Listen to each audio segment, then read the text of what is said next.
You look real pretty. Oh, thank you. Hi, everybody, and welcome back to Kelly's Chronicles. We're really happy to have all of you back with us today. Once again, we have our favorite guest, probably like our regular guest. I mean, you're on here all the time. This is all about you, Dad. Dad, Chuck, our favorite. And I hope you guys all had a wonderful week. Mine was a bit busy moving around. We were down in Miami, and then we were Nashville, Miami, and now we're back up in Georgia, and next week head to Orlando. So we're kind of like all over the place over here in the southeast part of the United States. How was your week, Dad? What'd you do? What were you up to this week in the good old farming life? Well, just hanging around and constantly working to get everything up to snuff. Trying to just upgrade everything. We have a company coming probably in October. Sue Bell from California. Oh, your friend Sue. Okay. Have her bedroom stacked full of like water heaters and flooring and all kinds of stuff. So we need to get that straightened out, get her a bed in there. Oh, that'll be good. Have a nice place. Well, get that all set up, not only for Sue, but for any other visitors that come along. So I'm coming Just to visit. Working on a lawnmower, different lawn equipment, and yeah. Always busy. That's just the farm life. Yeah. Yesterday I called you and you were working in the basement. You have a basement add-on in the house. We call it the cave. So you were down there working. Yeah, I moved. I'm going to move the hatch. There's the exterior hatch. Mm-hmm. Peeling off the old one and putting one underneath the deck. Oh. It'll be a little bit less obtrusive and a little kind of secret entrance or whatever. But that's coming up. I've got it all. It's just about ready to cut the hole and put the hatch in. Oh, that'll be good. Well, that'll be good. Are you off all the tools? I had like a ton of tools down there, and I got them all out. Yeah, I know. Kind of cutting that hole on the interior of the house and on the basement end was a little bit tedious. Yeah. Just make sure you put a padlock on the outside so you don't get anything, so that nobody can access the house that way. Yeah. So that'll be good. Well, that seems like a pretty busy week and got some stuff done. It's always good to progress with, your projects. And we moved, Danny and I were team driving for a little while. So he had moved into my truck probably for about a month and a half. So now he's back in his truck. I have my table and chairs back. And like I was saying earlier, you never know how little you have as a trucker and how important accommodations are when you just have something as simple as a table and chairs that make your day just absolutely wonderful. So as you can tell, we kind of moved from the front seat to the back. So now I'm in the back with the table. So we've got a little bit of a better setup here, a little bit more cozy.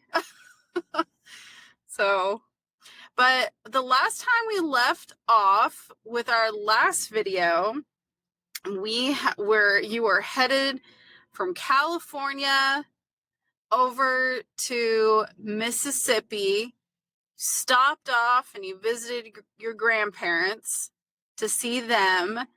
And I found a neat question that I wanted to kind of start off with. And that was, what was your fondest memories of your grandma and your grandpa?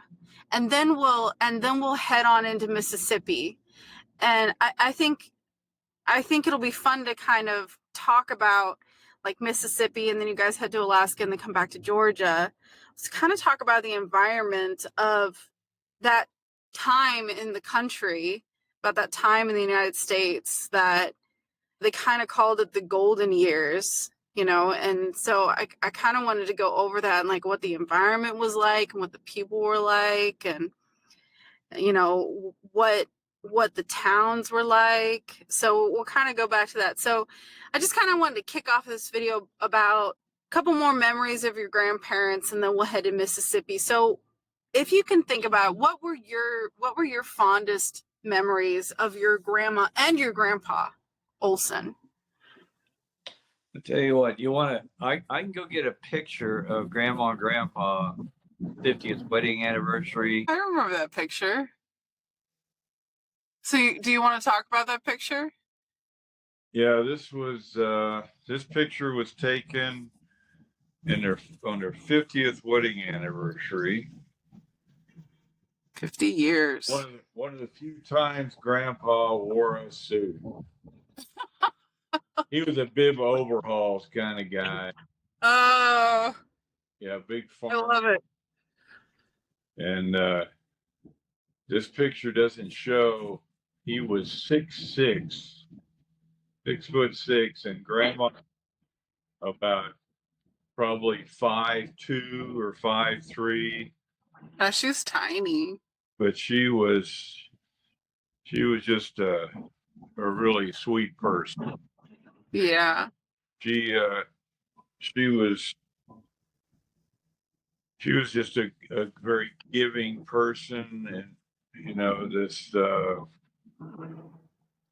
she had probably a dozen grandchildren, and I was the Was oldest. was she a good cook? Oh yeah, of course. Oh yeah. Of course, Grandpa was a meat and potatoes guy. He loved Oh yeah. his roast beef and his where you put the potatoes in the beef with the roast beef and cooking the beef. Mm-hmm. That was his favorite meal. Oh, And, I'm sure pretty much anything she cooked he would have loved.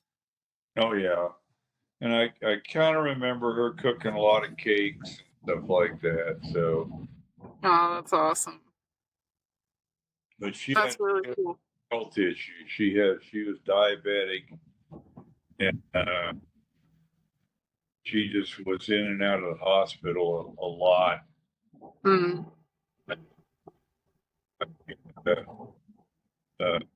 I think that diabetes finally killed her. Yeah, kind of took her. When she died. So. Yeah. So, and what was one of your favorite memories of Grandpa? I don't know if you really did. You have like a really good relationship with your grandpa? Was he kind of around a lot, or?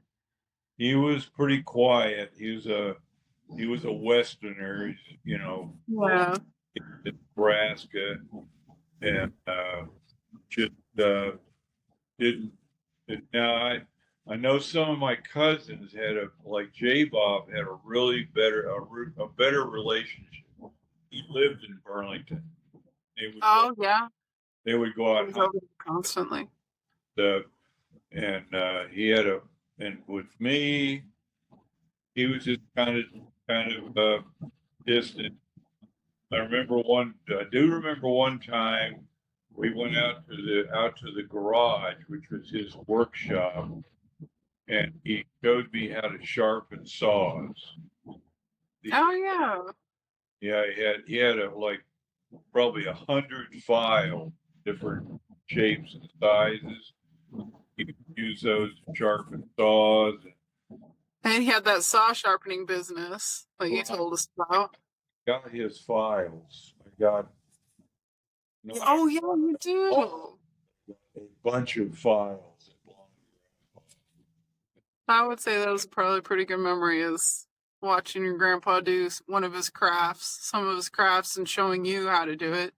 Yeah, and I just remember he had a chair in the living room. He would sit in that chair and smoke his pipe, and Oh, he just. I didn't know he smoked a pipe. Oh yeah, he smoked. I had no idea. And he smoked. We always gave him cartons of Camel cigarettes for his Christmas and birthday. That was his favorite birthday or Christmas present, was carton of Camel. I have had a couple of conversations with my older sister Tracy, and she has a couple of fun memories of Grandpa Olson, and they would play cards together. Oh, okay. I actually have a fun picture that I'll post on her here of her and Grandpa Olson playing cards together at the dining room table. It's kind of a cute little picture. I'll have to send it to you. I'm pretty sure I sent it to you. I can't remember, but it's a fun one. So that's kind of neat. All the fun memories that we have of our grandparents. One fun one I have of your stepmom, my grandma Olson, was she loved to take walks around the circle, and she would go to the closet before we left out the door, and she'd put on her scarf around her hair to keep her hair nice, and she would grab the dog and get me. And we go around the circle, her block, a couple times, and go up the road a couple times. And it's still a dirt road. It's now pretty busy. It's a very populated area now. So hold on just a second. There we go. Okay. So that was some of my fun memories, and we'd sit in the kitchen and we would eat star and chicken soup with saltine crackers in the kitchen at the little breakfast nook table that she had in there, and we would feed Tag, her dog, saltine crackers. But surprisingly, I have no memories of Grandpa Olson. Not a single one. Your dad. Yeah. My Grandpa Olson. Yeah. So, okay, well, cool. I love those memories. That's really cool. There's a couple things I didn't even know about your grandpa that he smoked pipe. Didn't know that. So that's really neat. So now you're gonna leave your grandparents and you're gonna head on to Mississippi. So you get to Mississippi, and that's where your mom is from, your stepmom, Virginia. So did you guys move on to a base there, or did you stay with family, or how did that kind of go? No,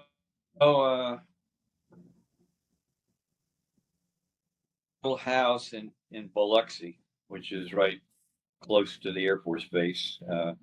Oh yeah. And, it was. I'm not sure if it was a dual, like a split house, or some family had half and we had half, or whether I'm thinking that's what it was. It was like a small, like almost like a cottage. I think there was another family living in the house, not our family, but a family, and Okay.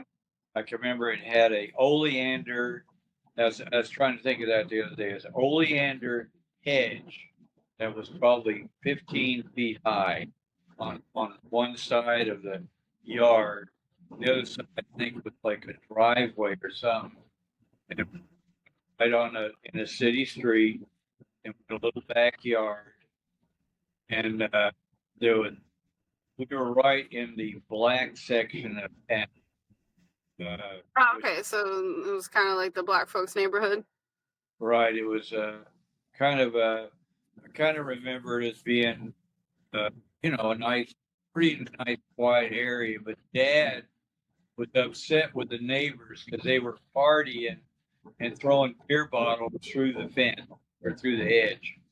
They throw a beer bottle at the hedge and it would just go right through the land yard. And he was always picking beer bottles up. That didn't make you happy. And we were like a block or two from a theater. And me and Mom would go down there on occasion to watch movies. And I remember the first movie that I think that I have any memory of was Ratio Hornblower. We got Ratio Hornblower, which is like a movie about sailors and ships and square rigged ships and all that. I guess Captain Hornblower was a British Admiral or something. I don't know. But it was, Okay. I can kind of remember sitting, like little parts of it, and not the whole thing. But that was my first memory. I know we would go to the drive-ins in California, but I don't remember Hmm. any of those movies. But I do remember Captain Horatio Hornblower. Okay. Yeah. That sounds like a lot of fun. Do you kind of remember like, wow, this is really cool, and it's your first time and probably one of your first times in a movie theater Yeah. inside. So I'm sure you're probably like, wow, this is cool. Did you guys get popcorn or any snacks or anything, or I remember that. no? Yeah. I do remember that the blacks had to sit in the balcony. Yeah, you had mentioned that. White folks got the lower level, and the blacks were up in a balcony. They had the staircase was marked colored only. Oh wow, what a different time. That's crazy. That was definitely Jim Crow South. Yeah, And, that's crazy. and later on we were in Georgia's. Same thing, Jim Crow South. Yeah. That's I grew up. Well, I was in Georgia for like 5.5 years, from my second grade till my seventh grade, and that was all strictly Jim Crow South. Just in the 50s, there, there was no integration, no civil rights or anything. It was all strictly Jim Crow South. And that's what That had to be, that's where I grew up, was in the Jim Crow South. yeah, that had to be really scary for folks that were down there that, that were all the black folks having to deal with that. Had to have been kind of scary. I know on the white folks end, they don't really, I don't know if they really saw much of what was going on in neighborhoods, what was going on with people, kind of, but I'm not sure. I wasn't there. So, Well, like I was saying there in Biloxi, yeah, there was some partying going on next door, but they never, no, I don't remember ever bothering us ever. oh no. Yeah. Mom would spend a lot of time alone because Dad was in school 8-10 hours a day, 5 days a week. Yeah. I think when he wasn't in school, he was doing like on the job stuff. Like they would actually take him out because he was he was working on power plants. Excuse me. Oh no. Job working on what they call stationary plants, which are big, huge diesel engines. And I think they were taking him over to these stationary plants and let him see how these things operate outside of the classroom. Okay. And he loved that job, you said. Oh yeah, he was a real good mechanic, and he kind of fit right in with that because he was always working on cars and stuff. And he was a auto mechanic in Burlington between World War II and Korean War. He worked in the Buick garage in Burlington, and as a mechanic. Uh, and then he worked. I think he worked for a while because Burlington had a municipal power plant. That's Okay. what it used to be. They would have a gigantic generator thing in town, and it would generate electricity for the whole town. It's a big diesel engine with it. I think he worked there for a while, in addition to working in Buick. So he was well versed in diesel and automotive mechanics. Okay. So that was right up his alley. That was his cup of tea. Yep, he Nice. was where he wanted to be. That's awesome. So it's probably a really healthy time in his life and pretty happy, and Do you remember like walking down the streets and seeing the way that people dressed? And did the women all wear dresses? And they were very dressed up back then. Gloves, hats, Yep. skirts. All the men wore hats. Yeah. You know, and I'm not talking about a ball cap. I'm talking about a fedora hat, a big, you know, regular, like, well, Indiana Jones. That was the kind of Oh. hat they wore. Hmm. Indiana Jones hats. So Grandpa had a hat? Excuse me? So Grandpa had a hat? He had his fedora? Oh, yeah. Yeah. And he would, of course, when he was working, he wore his uniform, which, Mm-hmm. and here,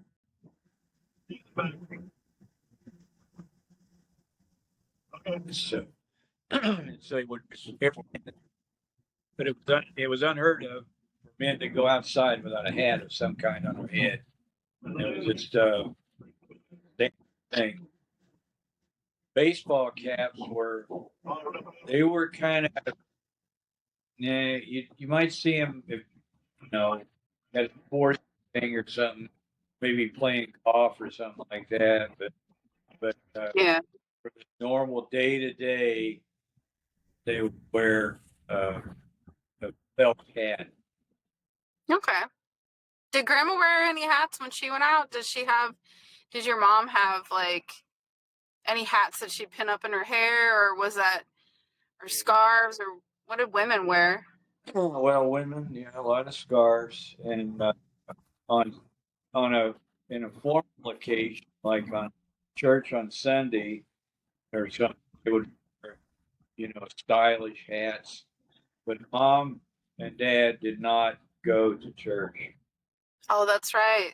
They They didn't attend. went to church ever, and so there I really remember being in clothes at all. And dad would if dad was just like hanging around the yard or working on a car or something, he didn't wear a hat. He just would go hat with it. But you know, if he was going into town or something, he would wear a hat. Yeah. I really, you know, really we were. I guess you would say we were very, I guess, you know, not formal. We were very informal people. So, you know, a lot of the suits and ties and all that, say a banker or, you know, a lawyer or somebody would wear. Uh, we, we didn't Yeah. have uh, a lot of formal clothes. And dad was, you know, his military. So he'd just wear his. The formal thing was when he put on his dress, Oh yeah. and that was very rare. He normally would just wear working clothes, which you call geeks,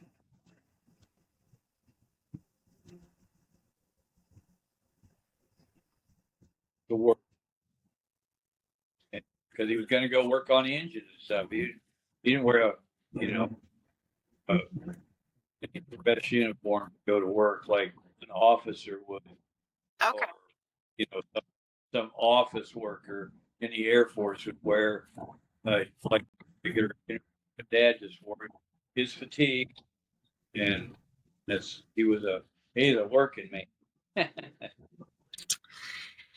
Yeah, I think people kind of romanticize the 1950s, and they think it's almost like, you know, movies like The Help or something like that, where everyone was so dressed up and pretty looking. And I Right. think people forget that there was still blue collared workers. There were still people that did not work in offices, that worked on cars and worked in gas stations, and that there were people that did not go to the office. Yeah, that's one. Go ahead. They wore a different kind of clothing. you know, like I guess essentially street clothing, you know, Yeah. not dresses or suits like people see in the movies. But still, you would see the working man wore, they were formally dressed. But you would see a gas station attendant have, like a logo shirt on, would have his name over the pocket and uh, uh, a, like an emblem of the gas company he was working for, and he would have like a bow tie on and a little hat. And that was your Oh yeah. And it was like, gas stations. You did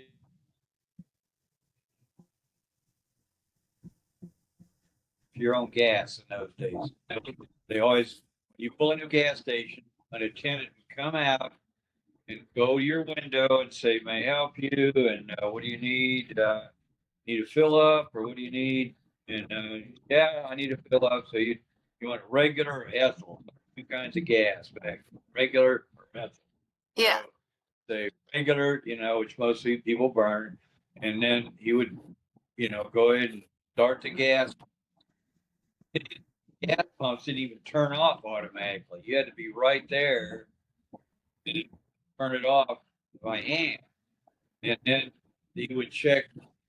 In addition to doing that, he would usually wash your windshield, check your oil, maybe look at your battery, look at your tires, make sure your tires are all inflated well.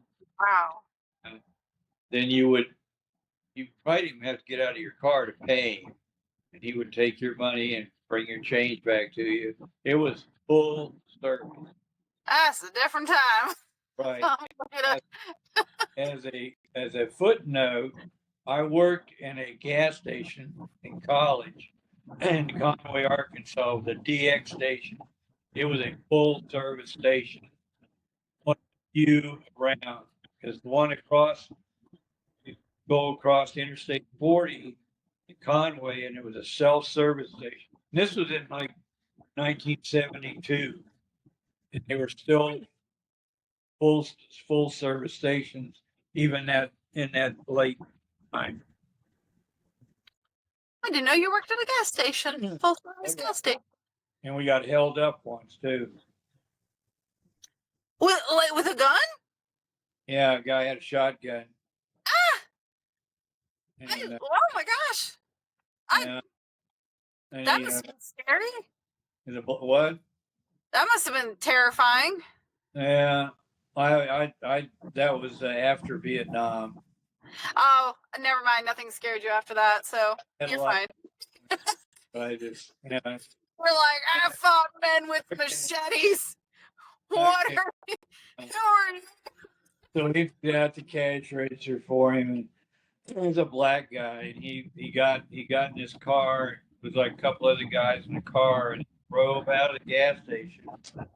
And right next to the gas station was an entrance ramp for 40, Interstate 40. Got over and and we're going to go up that entrance ramp.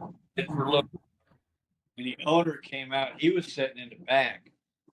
He was in the back doing his business. And he came out with an M1 rifle. Oh my. Halfway up that ramp, he opened up on him. And the car, he hit the driver again as the car went off the ramp down the bushes, and Yikes. they called the cops, and they went over there and pulled him. He killed him. I think he killed a couple of guys. But that M1 was, Gosh. that was a military weapon meant to Yeah. go through like armored personnel. Okay, it went right. I think the bullet went off, Wow. and that was the end of it. We got our money back. Yeah. Yeah. It's, desperate times. You do something stupid and you're going to get something not so good happen to you. So Well, that's crazy. I didn't know that happened. long gas station. If they would have went maybe across the street, across 40, the self-service station, they probably would have had no problem getting the money up there. They mess with the wrong gas station owner. The owner's name was Sam something. I can't remember. Boy, he was hardcore. He didn't want anybody taking his money. Nope. He's like, I will kill you with an M1. Yep. Right. Well, I didn't know that happened to you. That's crazy. So I've seen like videos and stuff of gas station attendants wearing the white gas station suit Yep. with name and the bow tie and the hat. Yep. It wasn't quite a newsy hat. It was kind of, I guess, like it was a working hat with a little brim on it, with a little black brim. I've seen those before. Like a little military looking hat with a little white. It was definitely kind of like that. Yeah, and here they were working in a gas station wearing white clothing. It was, yeah. It's crazy to me. You know, in New Jersey, there's a lot of spots now where, in a lot of counties, where you can't pump the gas. The Right. people from the gas station have to do. I think that's all of New Jersey where you can't pump your own gas. And the same way I think in Oregon. No, I don't know about Oregon. I just know that I've even with the semi trucks in New Jersey, we've had to have them pump the gas for us. So, or the fuel, not the gas, but the fuel. So that's pretty interesting. So I mean, I know the cars were like very different back then. Were the streets like pretty colorful? Like the cars were all kinds of different colors. You had not the purples, but the pinks and the blues and the green, the mint greens, and you had a lot of like really colorful cars. I mean, was it pretty colorful? Do you remember that? It was a car back. Yeah, well, there was two-tone cars. They like white or blue and color combinations, and you don't see that anymore. Cars are all one color. Back then, Oh yeah. cars had a chrome on them, and you could stand next to a road, and you could be like say a quarter of a mile away from a road, and as cars went by, you could identify the make and year and model of the cars because every single year was different. The body styles were different, and each manufacturer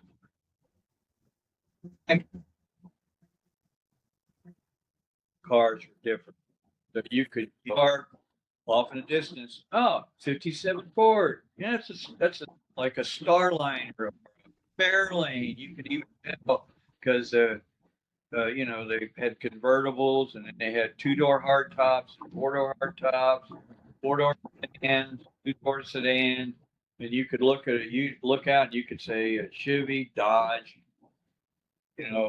Ford, whatever, and you tell. Now you can't tell cars.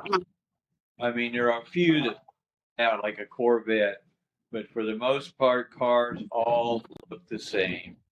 They do. They really do. Now, was it usually the men that would drive, or were there a lot of women back then that drove as well? Because I know women were kind of finding their own way, and they're really becoming independent and stepping away from the home and from their, always constantly needing their husband by their side. They were right really breaking out of that. Yeah, mom had to know how to drive because dad when he's in the Air Force, like he was in Turkey for a year and a half, unaccompanied tour, and he was in southern Florida during the Cuban Missile Crisis for 6 months, unaccompanied. So mom had to know how to drive. As a matter of fact, she even had a job at Space Nursery in Georgia and in Wisconsin.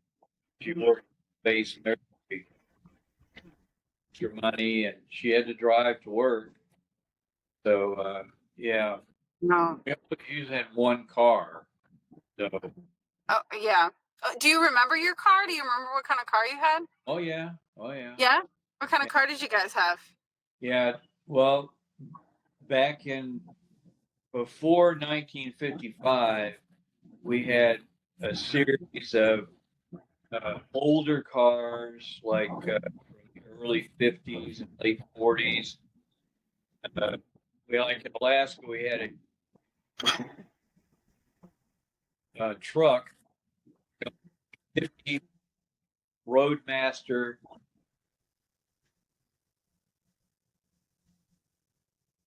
gigantic black, like in a gangster movie or something. And then Dad in '55 he bought a brand new Ford, Oh wow. Ford Fairlane, Ford sedan. What color was And it? what's that? What color was it? Kind of a pale green, Pale green. almost Okay. like a military color. Oh, of course. Why would it be anything else?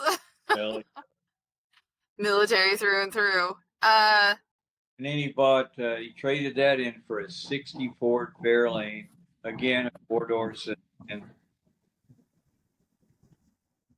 that's awful. The '55 Ford was, I think, a pretty good car, but that '60 Ford was a major problem. It had day one was just a maintenance headache for Dad. He was constantly working on it. The Yeah. fact that the dealer only gave you like a 12,000 mile of 1 year warranty on a car. So here you are on your own. Yikes.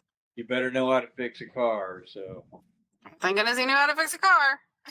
and, and it's kind of funny because when Dad bought that Ford, he's get it right.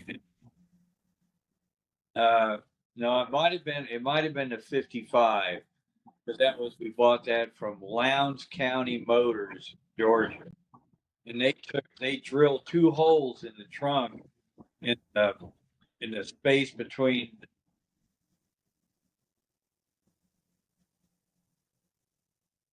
bed and the bumper. They drilled two holes with one logo on there, Lowndes County Motors. And Dad got the car, he walked around it, saw that Lowndes County Motors thing stuck on the trunk lid. Said, I didn't order that. They took it back to the dealer and he said, I want you to take that off my car and stop the holes up and paint it. I didn't order that. And they said, well, all of our cars have Lowndes County money. He said, I don't care. I don't want that on my car.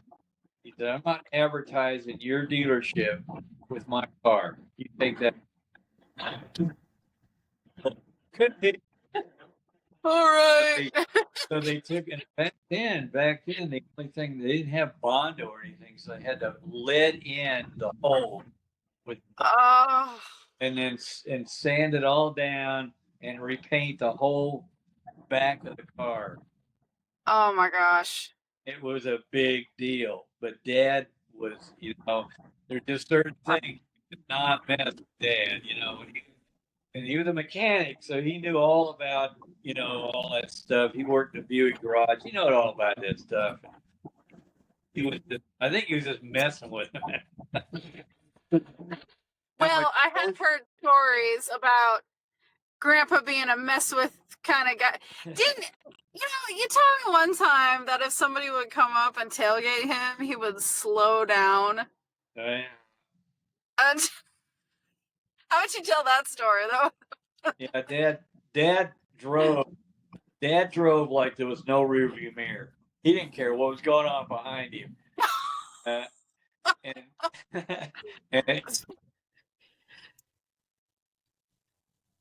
And he would come to an intersection and would look both ways. If there was a car within a quarter mile, he would pull out. He would wait there until it was totally clear, and then you pull out. And he never drove fast. He always drove the speed limit or below. Very cautious.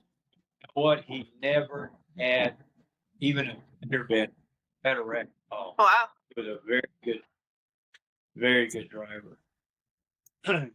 That's definitely something to brag about. So if somebody would tailgate him, he would slowly slow down until he was almost going like 5 miles per hour. Yeah. Dad would always have a string of cars behind him. I mean, that was, Care. yeah, The man that didn't care what was going on behind him. that's right. That is really funny. Huh. He must have been such a character. I know he probably wasn't like, but it's little things like that that you remember back and you're just like, man, that guy is funny. That's funny. Just pissing the world off and didn't care. So that, that can always be pretty hilarious when you look back on it. Yeah. So you remember the car that you had, and it was like so everyone had kind of colorful cars, and I wonder, did the girls, did they all have like, I mean, I remember doing sock hops with you, and I know the style back then was poodle skirts Right. with white tall socks, and they had the black and the white shoes. Yeah. Now, I don't know if that was what everybody wore. I'm sure there was like a selection of shoes. That wasn't just what they wore. Oh yeah.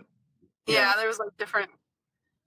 Yeah, a lot of girls wore tennis shoes, they're white, like low cut shoe. It wasn't like a Chuck, not like a Converse.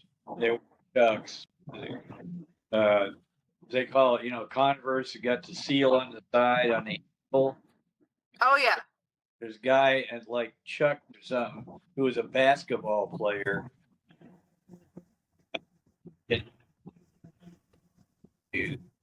And his name was like I said, Chucks or something. And so they call him Chucks. I have a pair of Chucks. Got Chucks named after me. I've got a pair of Converse up in my shelf right there. I love my Converse. I have my high top Converse always. Yeah, and they're Chucks. I'll bet. Yeah. Yeah. That's one of the gifts that Danny, actually, my husband Danny, bought for me. I was like, you know what? I'd really like to get a pair of Chucks again. I haven't had a pair of Converse in a really long time. Yeah. He was like, well, let's go buy you some.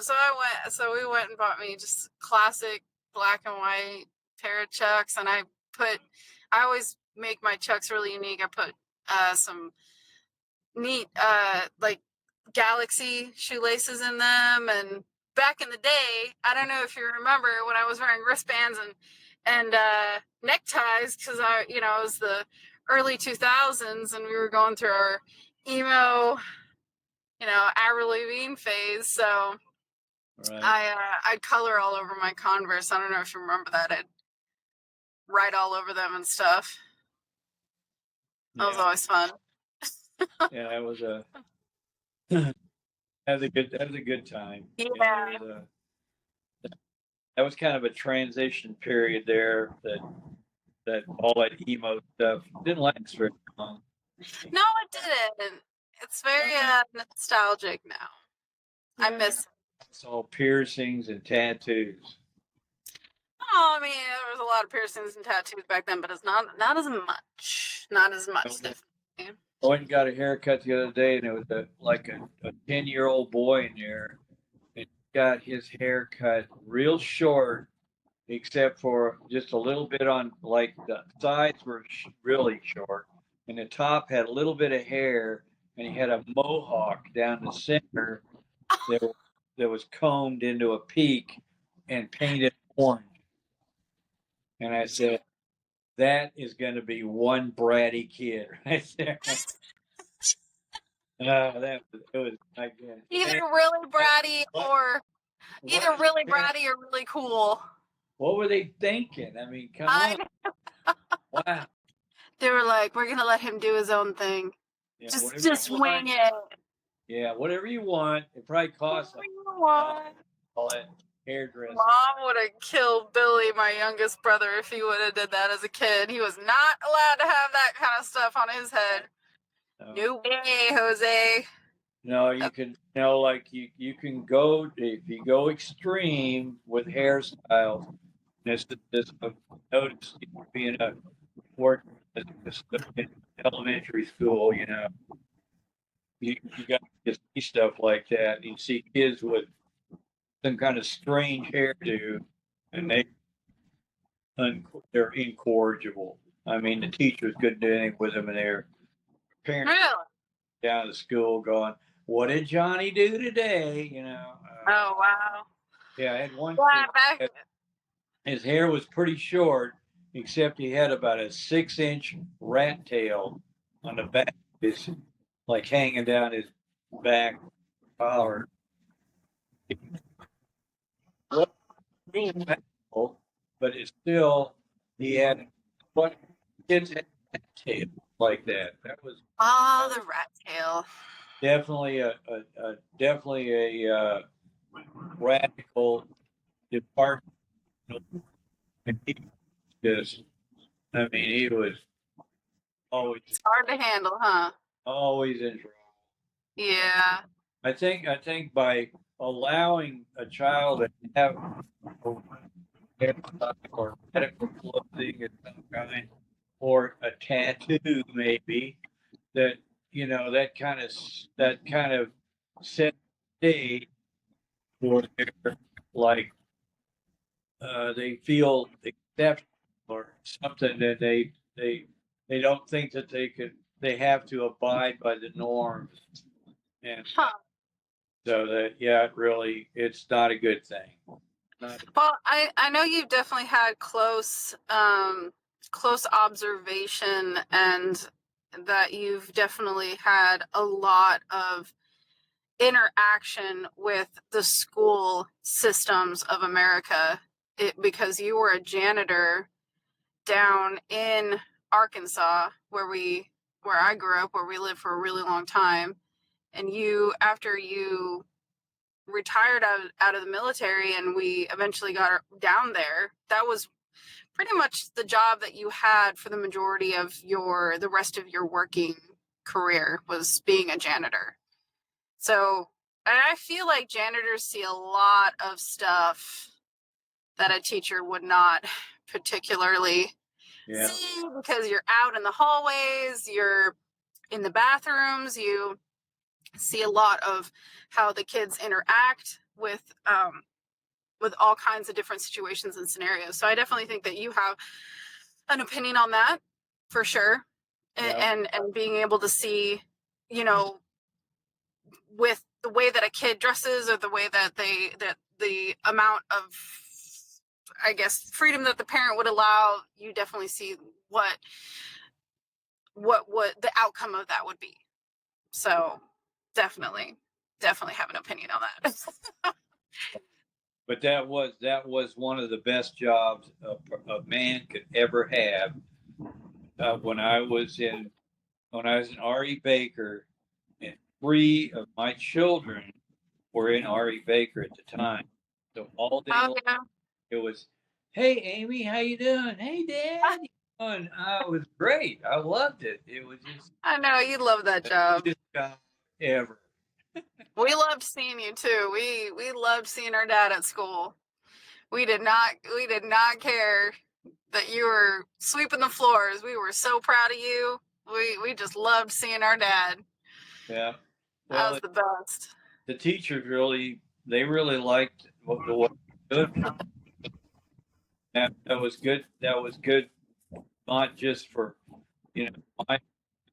my professional uh, life, but it was also good for the teachers, because, like if they needed a pencil sharpener, I was right there. I give a new pencil sharpener, or the desk was broken, I fix the desk, and they really enjoyed having me there, and I enjoyed being there, and the kids, it was, and little kids don't really understand social status, and No, they don't. and They have no idea. They really like somebody that's friendly. And, get into school, and they thought that was cool.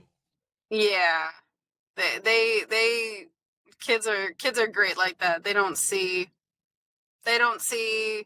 color as status, or if you're good or bad. They just see faces, and they see kindness, which is really beautiful about a kid. And so I think that's really cool that I always loved seeing you at the school. And I wasn't going to the school, but I was there a lot because my siblings were all there. Right.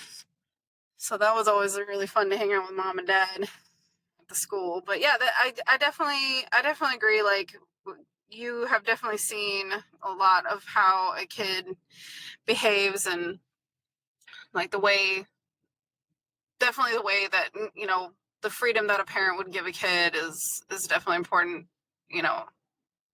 on how they're raised and whatnot. So, but I think I'm pretty sure back in when you were a kid, kids didn't do that.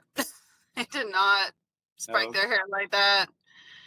You couldn't. As a matter of fact, it was, and this was in Georgia, where I did, the majority of my elementary school. You could not wear patch pants. You had your pants. You couldn't wear jeans or kind of pants that had patch pockets. Oh wow. You couldn't wear t-shirts. You had to wear a button-up shirt, and you couldn't wear tennis shoes. You had to wear leather shoes. Wow. And it was, Was that just because of the principal and what he or she wanted? I think this is administrative. I think this was like Oh, so the whole school district. high school and everything. You could, it was girls had to wear dresses, and I can remember this one girl when I was like in about the sixth or seventh grade. I think it was the seventh grade. Anyway, her family was really poor and didn't have the money to buy school clothes, so she wore blue jeans to school, and I mean it was like a scandal. This girl, Jeez. how could she wear blue jeans to school? And Oh, I think there was some discussion back and forth between the girl and her parents and the administration of the school that allowed oh, school because they couldn't afford to buy nice dresses for her. that must have been so hard for her. And That's rough. girls did not wear pants to school; they wore dresses. So Yeah. this was Was that everywhere? Was that across the United States, or was that just in Georgia? I think that was across America. I think that Wow. in the 50s, girls wore dresses and boys wore pants, and I don't think you could wear. Yeah, jeans were not a thing. I do know that jeans were not a big thing back then. That's not what you wore. That's everything now, but jeans, no way. Yeah. I don't think those really became popular until like the 70s, like late 60s, early 70s. That's like when they really. But I'm not sure. I wasn't there. I mean, now it's like you can wear practically anything to school. Yeah, the dress code is very loose nowadays with schools. I remember in high school, our tank tops had to be a certain width on the strap, and your shorts had to be fingers length, like arm's length. Like we did the fingertip test.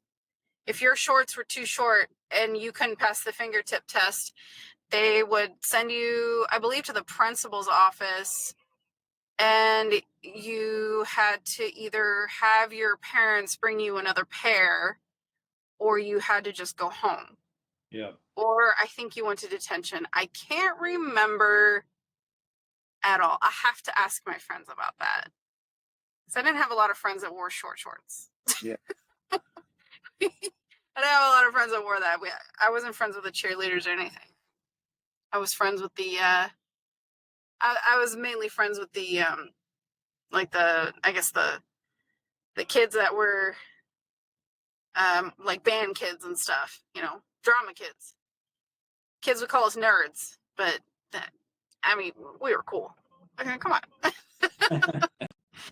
We were so cool. Cooler than everybody else.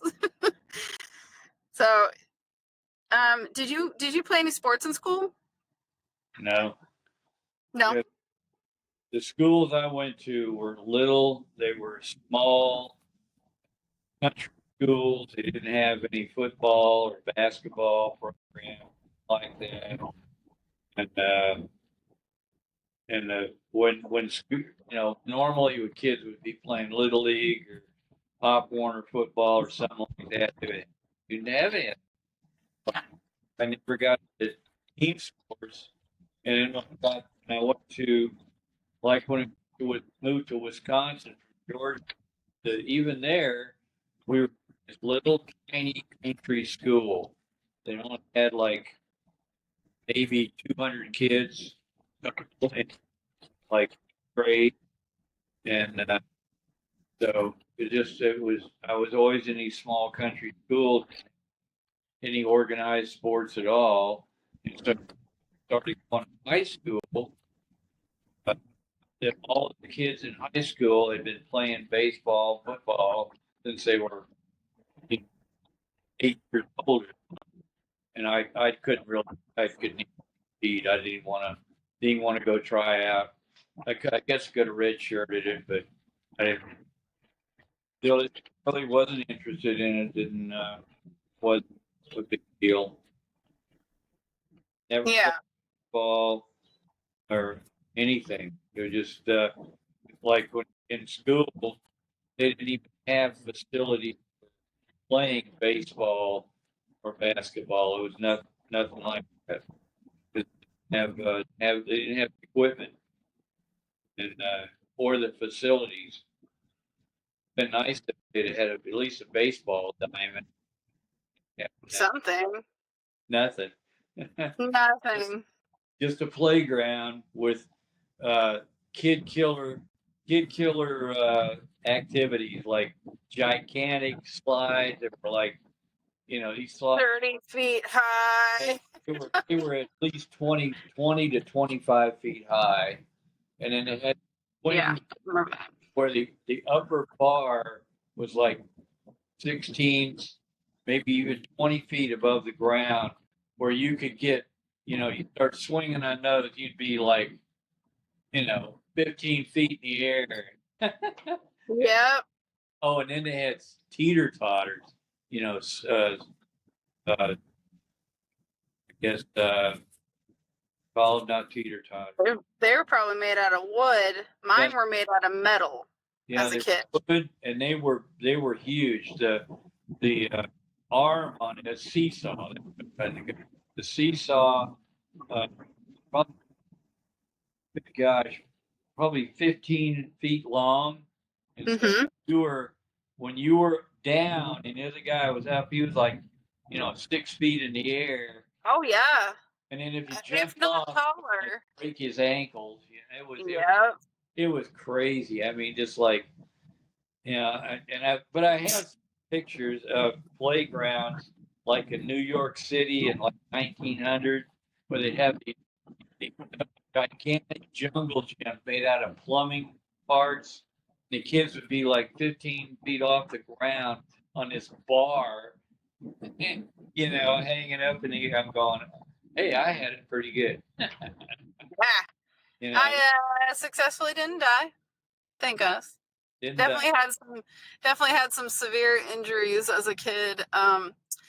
It was always fun when somebody would get off the teeter totter and you were not on the ground. You had to like even it out, right, to get off at the same time. And some kids didn't realize that. right. So they would just get off when they were on the ground and you drop 8 feet, and of course you'd get smashed, like pretty badly on your legs or in your groin area or on your on your tailbone. I have memories of getting some pretty extensive injuries from the playground. I got beat up pretty good.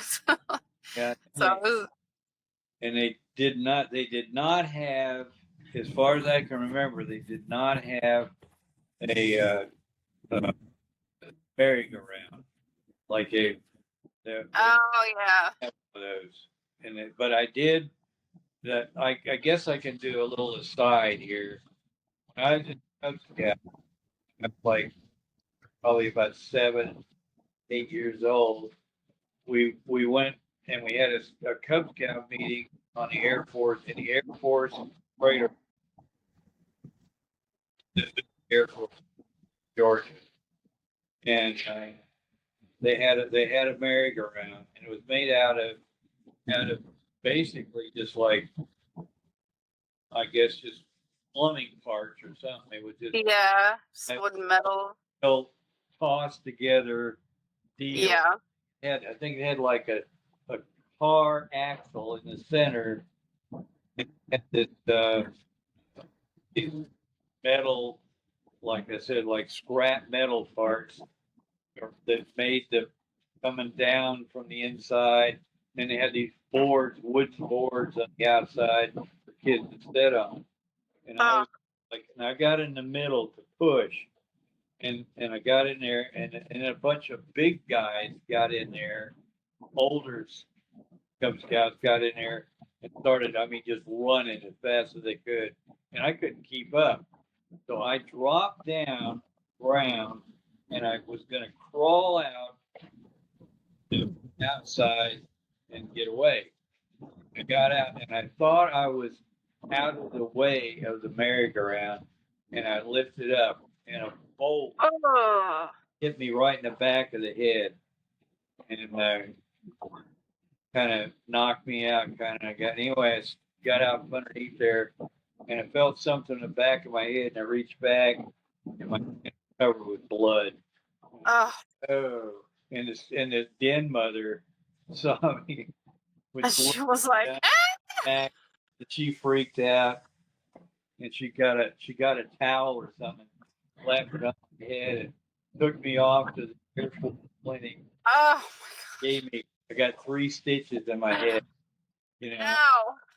it was like my badge of honor after that. Yeah, for real. Say, hey man, let me see your stitches. Like, yeah, here you go.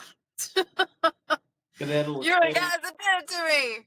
yeah, they shaved a little area on the back of my head, and they put the 3 stitches on there, and I wore that. Cool for a while. Oh, yeah. Oh my gosh. Ow. But that's probably what that probably changed my personality there. You know? Oh, yeah, maybe they say that head injuries either like they'll make you into sometimes a violent person or a moody person. But I don't think that pertains to you, Dad. I think you're okay. That's good. I would hate to be a violent, moody person. Yeah, I mean, maybe you got it out when you were in the military or something, so yeah, you were like, I'm good. I got all my rage out. I'm fine. Healed. So, well, that is we are out of time for this week's episode. So we are going to sign off here, but we had a really great time. We had fun, Dad. It was good hearing some fun stories, and that's why we're here, is to hear some fun stories and to chit chat and to remember things and to share things and just have a good old time just together.